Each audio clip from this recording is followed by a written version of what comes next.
नमस्कार, ABP news पर हाजिर हूं मैं रुबाना इसार खान। विशेष सत्र संसद का और उसी पर एबीपी न्यूज पर विशेष कवरेज आज आगे का एजेंडा में हम आपके लिए लेकर आए हैं। इस वक्त की बड़ी खबर आपको बता दें, जो जानकारी मिल रही है उसके मुताबिक इस विशेष सत्र की शुरुआत प्रधानमंत्री नरेंद्र मोदी के संबोधन से होने जा रही है।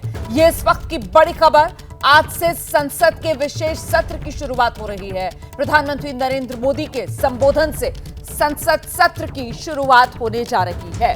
तो 5 दिन का ये संसद का विशेष सत्र 18 सितंबर मतलब आज से लेकर 22 सितंबर तक ये सत्र चलेगा। आज पुरानी संसद में कार्रवाई होगी और एक तरीके से आज की ये जो कार्रवाई है वो पुरानी संसद भवन को विदाई के तौर पर भी, अलविदा के तौर पर भी आप इस रूप में देख सकते हैं कि पहले दिन लोकसभा राज्यसभा में 75 साल में जो संसद की यात्रा रही है उसी को लेकर चर्चा होगी। और अब बड़ी खबर यह कि आज सदन की कार्रवाई की शुरुआत सबसे पहले प्रधानमंत्री नरेंद्र मोदी का संबोधन होने जा रहा है। तो विशेष सत्र में भी जो तय समय होता है सदन की कार्रवाई का, सुबह 11 बजे से उसी समय पर सदन की कार्रवाई शुरू होगी। विशेष सत्र में 0 आवर नहीं होगा और इसीलिए सीधे 11 बजे से प्रधानमंत्री नरेंद्र मोदी का संबोधन। विशेष सत्र है, विशेष तैयारी है और ऐसे में सबसे ज्यादा अगर किसी को इंतजार है तो वो विपक्ष का है कि कहीं सरकार की तरफ से इस विशेष सत्र में किसी सरप्राइज के साथ उसको घेर ना लिया जाए। हालांकि आपको बता दें, जो संसदीय कार्य मंत्री हैं प्रहलाद जोशी, उनकी तरफ से साफ कर दिया गया है कि साहब सरकार की तरफ से तो एजेंडा बता दिया गया है। अमृतकाल का यह वक्त है और इसमें विशेष सत्र जिसमें पहले दिन 75 साल में जो संसद की यात्रा रही है उसी को लेकर चर्चा होगी। तो आज पुरानी संसद में कार्रवाई और फिर कल से मतलब 19 सितंबर से जो नया संसद भवन बनकर तैयार हुआ है वहां पर कार्रवाई शुरू होगी।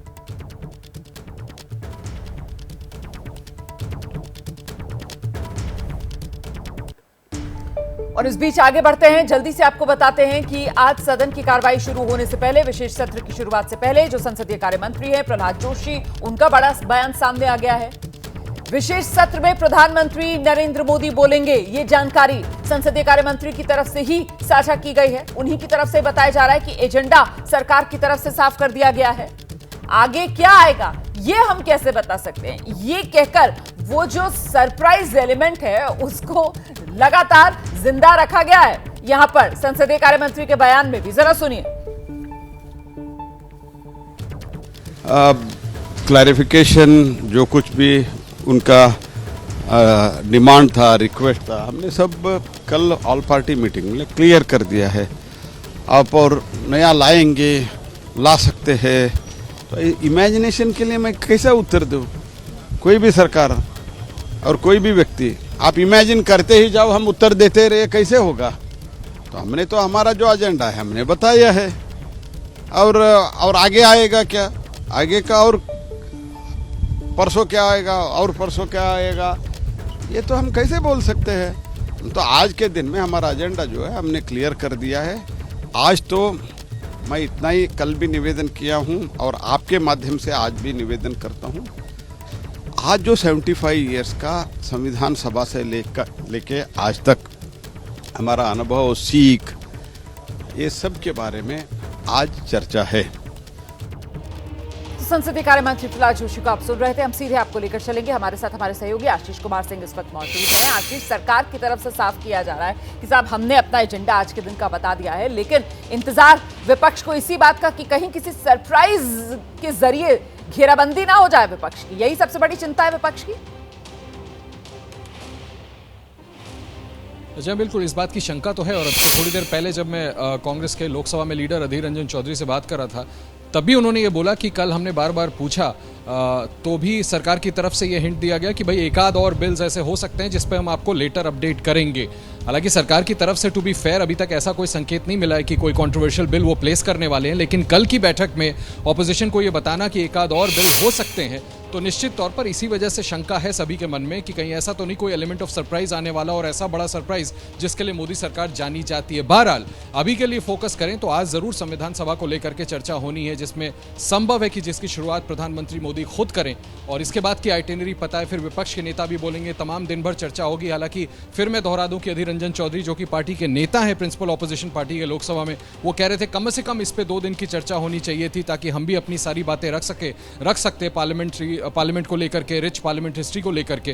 तो आज की शुरुआत कुछ इसी तरह से होनी है, और उसके बाद कल पुरानी बिल्डिंग से पूरी की पूरी जो संसद है वो नई बिल्डिंग में शिफ्ट हो जाएगी। आप रहिए मेरे साथ, मैं लौटूंगी आपके पास जल्दी से। अंकित गुप्ता हमारे सहयोगी इस वक्त मौजूद है हमारे साथ, उनका भी जरा रुख कर लेते हैं, उनसे जानते हैं क्या कुछ डिटेल्स मिल रही हैं। अभी तक जो जानकारी मिल रही है कि आज विशेष सत्र की जो संसद में शुरुआत होने जा रही है, प्रधानमंत्री नरेंद्र मोदी का सुबह 11 बजे संबोधन होगा, आगे कार्यवाही किस रूप में बढ़ सकती है और क्या क्या डिटेल्स अंकित?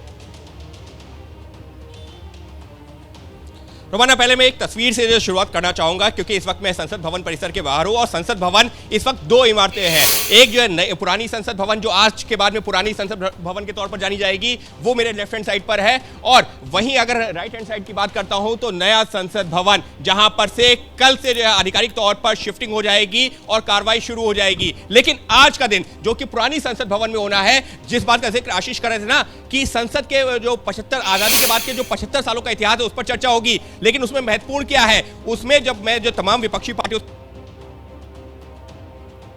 इसी बात पर जो है सवाल खड़े कर रहे हैं कि जो 4 बिल आ रहे हैं उनके बारे में तो जानकारी है, लेकिन और उसके अलावा क्या कोई सरप्राइज है? अगर सरप्राइज है उसके बारे में जानकारी क्यों नहीं है? एक दूसरी महत्वपूर्ण चीज क्या है? दूसरी महत्वपूर्ण चीज यह है, संविधान सभा से लेकर के G20 और चंद्रयान 3 तक के जो है तमाम विषयों पर चर्चा होगी। अब सवाल यह उठता है, विपक्ष के कुछ नेता यह भी कह रहे हैं कि इस चर्चा के दौरान मुमकिन है सिर्फ उपलब्धियों पर बात ना हो, जो इमरजेंसी जिस तरीके से लगाई गई थी या फिर जो जिस तरीके से भारत चीन युद्ध हुआ था, इन तमाम विषयों पर भी चर्चा हो सकता है कि कोई ना कोई जो है सांसद इन मुद्दों को भी उठाए। तो सिर्फ ये कह देना कि सिर्फ उपलब्धियों पर चर्चा होगी, अभी थोड़ा जल्दबाजी है, क्योंकि विपक्ष को आशंका यह भी है कि इन मुद्दों को भी उठाया जा सकता है। लेकिन निश्चित तौर पर संसद भवन के, पुराने संसद भवन के लिए आज का दिन अपने आप में ऐतिहासिक होने जा रहा है, क्योंकि कल से कामकाज शुरू होगा इस नए संसद भवन परिसर में। बिल्कुल, आप रहिए मेरे साथ, मैं लौटूंगी आपके पास। और यहाँ स्टूडियो में हमारे साथ बेहद खास मेहमान मौजूद है, वरिष्ठ पत्रकार रामकृपाल सिंह जी हमारे साथ मौजूद हैं। मैं रामकृपाल सर का रुख करती हूँ। सर, जो अभी जिसका जिक्र हमारे सहयोगी अंकित गुप्ता कर रहे थे ना कि साहब कुछ सांसदों को आशंका इस बात की है कि इमरजेंसी कहीं उसको लेकर ना चर्चा हो, तो अब जब 75 साल की बात होगी और संसद के जरिए जो कुछ हुआ है उसकी बात होगी, तो जाहिर सी बात है एक तरफ मोदी सरकार की उपलब्धियां और शायद धुकधुकी और डर विपक्ष को इसी बात का लेकर कि वो पुराने मुद्दों को लेकर कहीं नई घेराबंदी इस विशेष सत्र में तो नहीं होनी जा रही है। देखिए रोमाना जी, मैं हमेशा आशावादी व्यक्ति हूँ जी, और जीवन में जितने भी इस धरती पर इंसान हैं, सब चाहे जितनी तकलीफ़ें झेलें, लेकिन अंत में उम्मीद कोई नहीं छोड़ता है, जिससे कहते हैं कि जब तक सांस तब तक आस। आस का मतलब होता है, ये देखिए जो आशंका शब्द है, आपके दोनों संवाददाता ने ये कहा और सही बात भी है कि आशंकाएं हैं। मैं चाहता हूँ, ये मेरा ऐसा है कि ये आशंका शब्द क्यों आता है, उम्मीद क्यों नहीं आती? अब सर अगर विपक्ष की घेराबंदी होगी तो उसको नहीं, तो विपक्ष को आशंका ही होगी ना कि साहब हमारी घेराबंदी होने जा रही है। सरप्राइज एलिमेंट जो होगा जी, मैं नहीं समझता हूँ कि एक ऐसा काल होता है, 75 वर्ष होने जा रहे हैं, और एक बिल्डिंग से जो 100 साल से रही है उससे निकल करके एक नए संसद में जा रहे हैं, जिसको आने वाली पीढ़ियां भी उसकी कार्रवाई पहले दिन क्या हुआ था जानेंगी। तो मुझे नहीं लगता है, मैं केवल ये कह रहा हूँ कि उम्मीद की जानी चाहिए। अगर कहीं कुछ सरप्राइज भी होगा तो जैसे आज की तारीख में क्या होता है, वो अच्छी चीज़ हो सकती है, राष्ट्रहित में होगी। क्यों हम ऐसा मानते हैं कि कोई ऐसा कदम करेंगे, कोई ऐसा कदम उठाएंगे जिसमें निगेटिव हो जाएगा? तो मेरा ये कहना है कि ये अप्रोच अगर ऐसे मौके पर, आज तो मंगल मतलब ठीक है, अतीत की खट्टी मीठी यादें होंगी, सफलताएं, लेकिन देखिए हमने 75 सालों में बहुत कुछ हासिल किया है, और उसमें मोदी जी भी इस बात को मानते हैं कि सबका कंट्रीब्यूशन है। आज का जो हिंदुस्तान है किसी एक व्यक्ति, किसी एक नेता की देन नहीं है जी। तो मुझे लगता है कि एक पॉजिटिव नोट पे ये शुरुआत होगी और पॉजिटिव नोट पे ही खत्म होगा। आप जो बात कर रहे हैं, देखिए एक और खास मेहमान इस वक्त हमें स्क्रीन पर नजर आ रहे हैं, विनोद अग्निहोत्री जी, वरिष्ठ पत्रकार भी हमारे साथ मौजूद हैं। विनोद जी, आप सहमत हैं जिस बात का जिक्र यहाँ पर कर रहे हैं रामकृपाल साहब की 75 साल जो सफर रहा है, वो खट्टी मीठी यादें, उनको उसी रूप में संसद में रखा जाएगा, उस पर चर्चा होगी, या फिर आज के दौर में जिस तरीके से राजनीति बटी हुई है और बाकायदा दो धड़ों में साफ तौर पर बटी हुई नजर आती है, जहां पर संवाद को लेकर गुंजाइश लगातार कम होती हुई नजर आती है, वहां पर आशंका ना जताई जाए, सिर्फ और सिर्फ उम्मीद रखी जाए। विनोद जी, देखिए, लोकतंत्र में पक्ष विपक्ष के बीच में तनातनी होती है, विरोध होता है, असहमतियां होती हैं, लेकिन कुछ ऐसे अवसर भी होते हैं जब दोनों के बीच में एक ब्रिज बन सकता है, पुल बन सकता है। आज का ये विशेष सत्र का मुझे लगता है ऐसा ही अवसर है जब 75 साल की उपलब्धियां और खट्टी मीठी यादों की चर्चा भी हो। और खट्टी मीठी यादों की चर्चा अगर हो तो खट्टी यादों की चर्चा एक ऐसे नोट पे हो, आरोप प्रत्यारोप की बजाय ये माना जाए कि भाई इतिहास में जो गलतियां हुई है वो आगे भविष्य में ना हो, इस रूप में हो तो ज्यादा बेहतर है। और दूसरी बात यह है कि मुझे लगता है कि आशंका की जहां तक बात है तो लोकतंत्र कोई लुका छिपी का खेल नहीं है, लोकतंत्र बड़ा पारदर्शी होना चाहिए। और ये जिम्मेदारी सरकार की भी है कि सरप्राइज एलिमेंट जो भी हो, अच्छी बात है। अगर कोई पॉजिटिव चीज आती है, कोई सकारात्मक बिल आता है, देश हित में आता है, बहुत अच्छी बात है। और अगर आता है तो उसको बता देना चाहिए ताकि तैयार हो जाए उस पर समर्थन करने के लिए या सुझाव देने के लिए, जो भी हो। तो बजाय लुका छिपी खेल के लोकतंत्र में अगर पारदर्शिता होगी तो ज्यादा बेहतर होगा। सरप्राइज एलिमेंट का मतलब तो ये होता है आप सरप्राइज किसको देंगे? देश के दुश्मन को सरप्राइज दे, अपने लोगों को सरप्राइज थोड़ी दिया जाता है। ये बड़ी बात आप कह रहे हैं सर। और थोड़ा सा सर अगर हम ठीक करवा सकें आपका आउटपुट, क्योंकि आवाज बार बार कट कर आ रही है आपकी, कुछ कनेक्शन का इशू मुझे लग रहा है। मैं रामकृपाल जी का रोक कर लेती हूँ जल्दी से। सर, जिस बात का जिक्र विनोद अग्निहोत्री जी कर रहे थे, उसके बाद मैं बाकी अपने सहयोगियों के पास भी चलूंगी कि साहब बेहतर यह है कि सरप्राइज एलिमेंट ना ही रखा जाए, जो भी कुछ है उसको लेकर पारदर्शिता सरकार की तरफ से बढ़ती जाए। देखिए, ये आदर्श वाक्य है, बिल्कुल विनोद सही कह रहे हैं और होना यही चाहिए। लेकिन देखिए, what is and what are to be, दोनों में एक फर्क होता है। अब आप देखिए, कुछ कदम ऐसे होते हैं, संविधान क्यों कहता है कि मैं इस जानकारी को तब तक गुप्त रखूंगा जब तक इसको बताने के लिए, जब भी कोई शपथ लेता है तो उसमें शपथ में सेक्रेसी की बात होती है। अब जैसे उदाहरण आप एक ले लीजिए, अब जैसे 370 को हटाने की बात थी जी। कल्पना कर लीजिए अगर ये चीजें पहले से कही हो गई होती, सबको मालूम होता, तो कहीं न कहीं सिक्योरिटी प्रॉब्लम और बहुत सारी चीजें आती। कुछ ऐसे फैसले सर जरा सा आपको रोकूंगी, पड़ते हैं। प्रतिक्रियाएं आने लगी हैं। राज्यसभा सांसद आम आदमी पार्टी के संजय सिंह मीडिया के सामने हैं, क्या कह रहे हैं जरा सुनते हैं आपके सामने। हाँ, एक बात जरूर, जो चुनाव आयोग का सिलेक्शन प्रोसेस जो चेंज करने की कोशिश है इनकी, उसका सभी ने एक मत से विरोध किया है। सबने कहा कि ऐसा बिल्कुल नहीं होना चाहिए और जब अगर सरकार ऐसी कोशिश करेगी तो हम लोग उसका विरोध करेंगे। आप चाहते हैं कि नई बिल्डिंग में जब जा रहे हैं तो आप भी और कल सारे विपक्षी पार्टियों ने, यहाँ तक कि आरएलपी और एलजेपी ने भी ये कहा कि भाई इन दोनों सांसदों की सदस्यता बहाल की जाए। एक सत्र के लिए सस्पेंड किया गया था, आपने उसको और एक्सटेंड कर दिया। और जब आप नई संसद में नई शुरुआत करने जा रहे हैं तो बड़े मन से कीजिए और हम लोगों का सस्पेंशन बहाल हो, हम भी इस ऐतिहासिक क्षण के भागीदार हो सके। मैं तो सरकार से यही उम्मीद करता हूं कि वो देखिए, उन्होंने अपनी ओर से कोई आश्वासन मीटिंग में नहीं दिया और यही कहा कि 8 जो मुद्दे आएंगे वो आपको जब हाउस का बिजनेस जिस दिन शुरू होगा उसके पहले बता दिया जाएगा। आम आदमी पार्टी के सांसद जो ये कह रहे हैं कि वो उम्मीद कर रहे थे कि उनको भी इस विशेष सत्र में शिरकत करने की इजाजत दी जाए, क्योंकि पिछले सत्र में उनको निलंबित किया गया था, सस्पेंड किया गया था और अभी भी उनका सस्पेंशन जारी है। खैर, एक बार फिर से रुक कर लेते हैं विशेष सत्र, जिसको लेकर सवाल कई हैं मन में कि आखिरकार विशेष सत्र जो सरकार की तरफ से बुलाया गया है, इस पे क्या बड़ा फैसला लिया जा सकता है। और इसी को लेकर धुकधुकी कहीं ना कहीं कही जाएगी विपक्ष के मन में, क्योंकि विपक्ष को लग रहा है कि कहीं कोई ऐसा सरप्राइज ना आ जाए जिसको लेकर विपक्ष घिर जाए, वो भी इस वक्त। क्योंकि टाइमिंग आप देखिए, 2024 लोकसभा चुनाव के एक तरीके से मुहाने पर इस वक्त देश खड़ा हुआ नजर आ रहा है। रामकृपाल जी, आप अपनी बात पूरी कर लीजिए सर। नहीं, मैं यही कह रहा था कि बिल्कुल देखिए, होता क्या है कि कुछ चीज़ों की ऐसी मजबूरी होती है, चाहे वो नोटबंदी का ही सवाल मान लीजिए कि अगर वो कहीं बता दिया गया होता, सेक्रेसी भंग हो जाती, तो आप सोचिए क्या होता। इसके पहले मोरारजी ने भी जब भी किया था तो ऑलमोस्ट वो सेक्रेट ही था।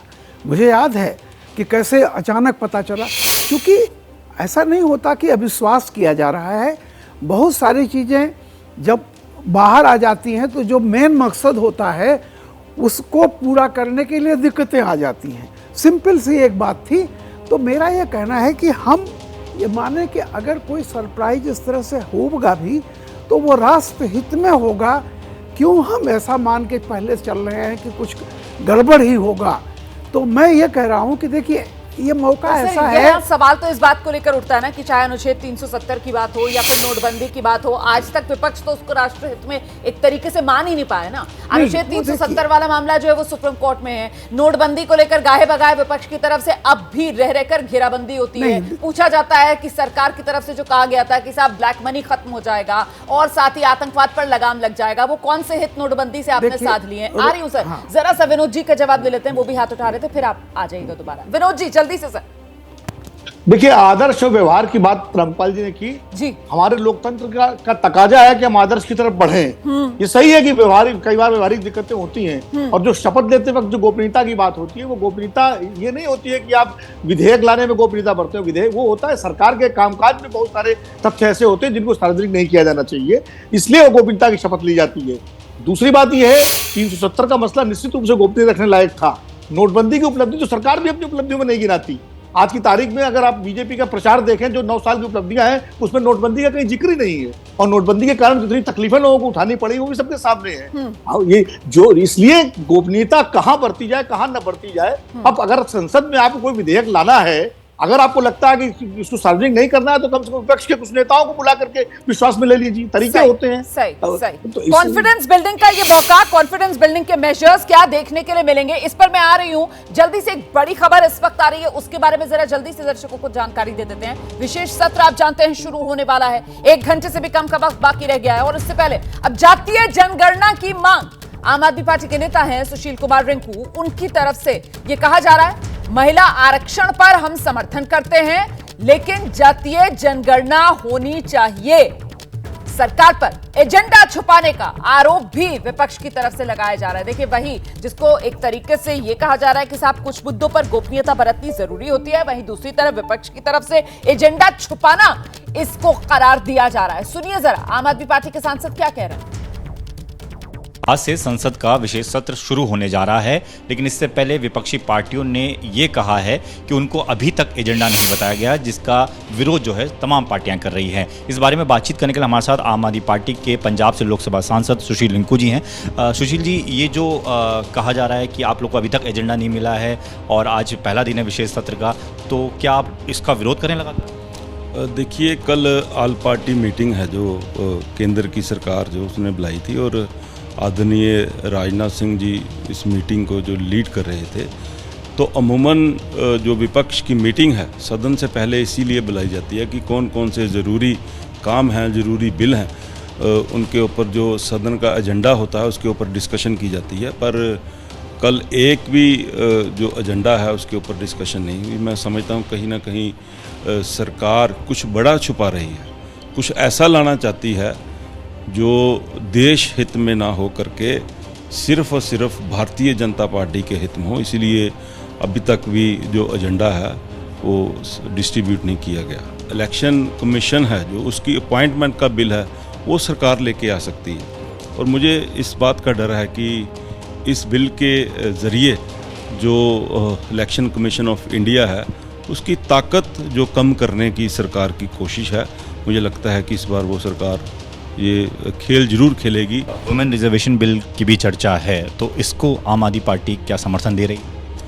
देखिए, अगर आने वाले समय में सरकार वुमेन रिजर्वेशन बिल लेके आती है तो हम उस बिल का पुरजोर समर्थन करेंगे, और साथ ही साथ ये मांग जरूर रखेंगे कि जाति गणना के आधार के ऊपर विमेंस के अंदर भी जो रिजर्वेशन है उन सभी जातियों को बनता जो उनका हक है वो जरूर मिलना चाहिए। कैमरामैन हेमंत सूद के साथ दीपक सिंह रावत, एबीपी न्यूज़, दिल्ली।